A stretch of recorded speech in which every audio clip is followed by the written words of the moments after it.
Hey guys, thanks for joining me today via video. Today we are going to look at some different kind of ways to make equivalent fractions, different types of fractions. Here's one example, a mixed number.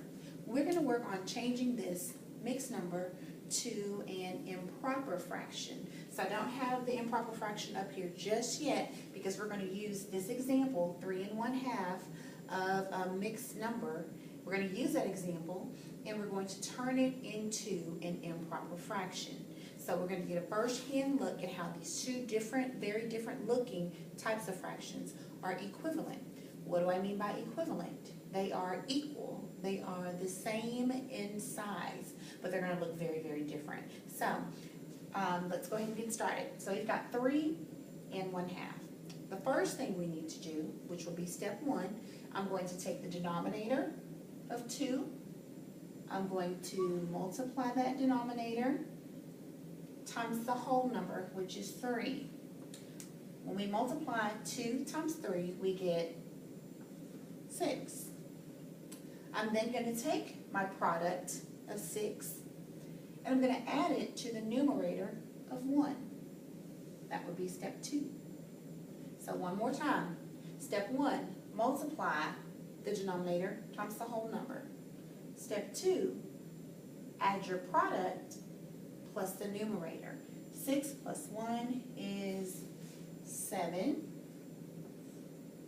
Our denominator never changes, so it's still 2. So now 7 halves is our new improper fraction.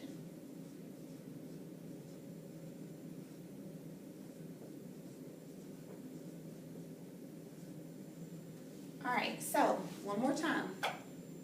These two fractions look very different, but they are equivalent. They're the same. They're equal in size. 3 1/2 is equivalent to 7 halves, which is the improper fraction.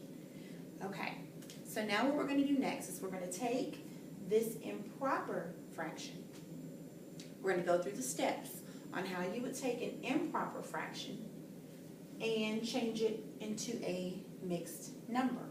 So here is our improper fraction that we made.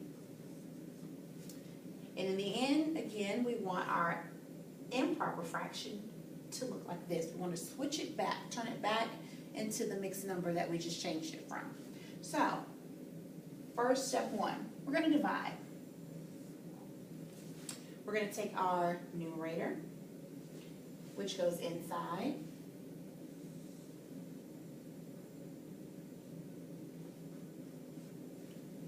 Step 2, we want to take our denominator, which goes outside.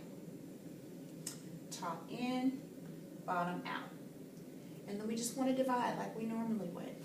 2 times what number would get us really close to 7, and that would be 3.